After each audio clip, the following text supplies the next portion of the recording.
Think back to the last time you took medicine, whether it was early today or long ago.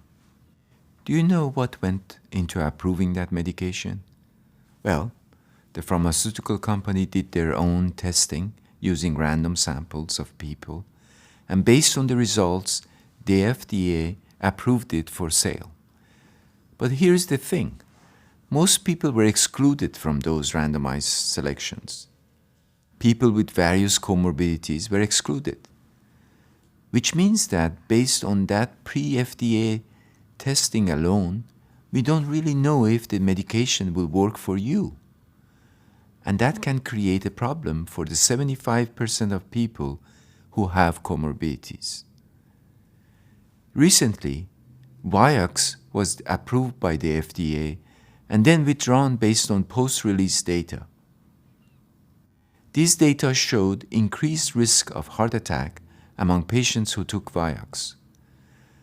The analysts who discovered adverse effects of Vioxx looked at the vast observational data in Kaiser Permanente medical records. Vioxx was given to all types of patients and not just patients without comorbidities. These data showed the adverse effect of Vioxx on patients with comorbidities. Here was a clear example of how observational data in electronic health records can be used to make medications safer. But how did they do this? Aren't there confounding factors in observational data that make it less accurate than randomized studies? Yes, but that's exactly why we need analytical methods called propensity scoring to remove spurious associations and reduce confounding.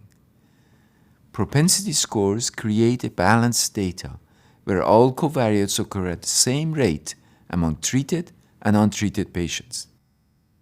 Then, like randomized clinical trials, it's possible to estimate the true effect of treatment. Propensity scoring allows us to reorganize the observational EHR data as if we had randomized. This week, we will learn how to use logistic regression to examine a patient's propensity for selecting a treatment. Then we will use inverse propensity weights to balance the data and remove confounding in observational studies.